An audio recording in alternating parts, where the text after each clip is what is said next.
Seems the American death rate has taken a turn in the wrong direction. For the last decade, the rate declined thanks in part to better medical technology and disease management. Not anymore. In 2015, the death rate jumped to nearly 730 deaths per 100,000 Americans. That was up from the 723 per 100,000 Americans in 2014. So while we have been doing better with cancer and heart disease, we have gone the other way with drug overdoses, accidental injuries, suicides, Alzheimer's disease, hypertension, and strokes. Now, here are some numbers. Drug overdose is the leading cause of accidental death in the United States. There were 47,055 drug overdoses in 2014. Prescription pain relievers accounted for 18,893 of these, and 19,574 were caused by heroin. Seems our docs write 259 million prescriptions in 2012 for opioids. Okay, but we know that 4 or 5 new heroin users started out misusing prescription painkillers. What are the names of these drugs? You can be given a script for oxycodone, for hypercodone, Vicodin, codeine, morphine, fentanyl, and as well as a few other less known. What do these drugs do to you? The opioids interact with your opioid receptors on nerve cells in the brain and the nervous system to produce pleasurable effects and relieve pain. But for some of us, it can be addictive. The prescription rate for opioids amongst adolescents and young adults nearly doubled from 1994 to 2007. And lots of these folks share their unused pills or get them free from friends or relatives. In addition to the possibilities of addiction, abuse, and overdosing, the use of prescription opioids can have a number of side effects you may not be aware of. Tolerance may develop so that you take more medication for the same relief. Physical dependence, meaning you have symptoms of withdrawal when you stop taking the meds.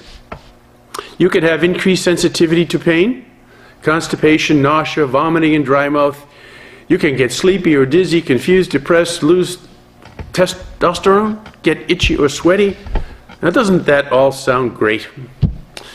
Back into the stats. Between 1999 and 2014, more than 165,000 people died in the United States from overdosing with opioids. The overdose rates were highest among people aged 25 to 54 years.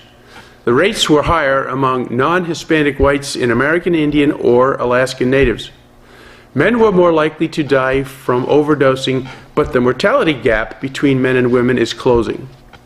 Seems women are more likely to have chronic pain, be prescribed pain relievers, be given higher doses, and use them for longer time periods than the guys.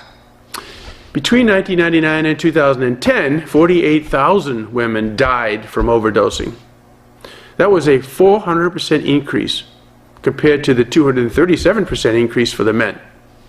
Heroin overdose deaths amongst women have tripled in the last few years.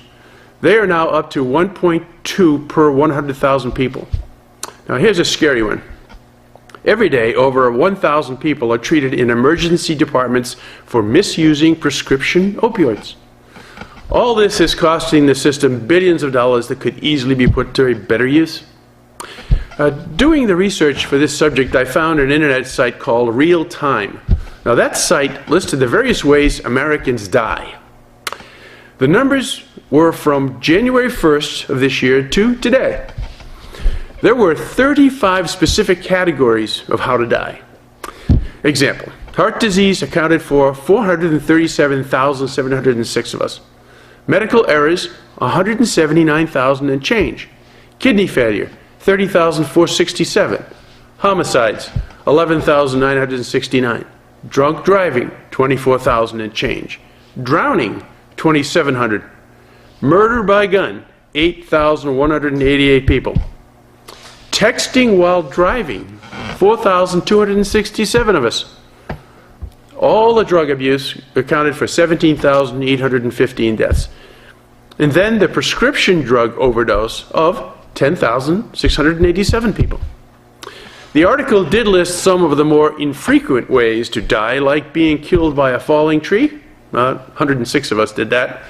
58 of us were struck by lightning. 426 fell out of bed.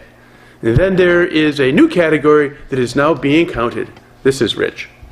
Pokemon Go. 2 people dead. Thank you for watching, and God bless.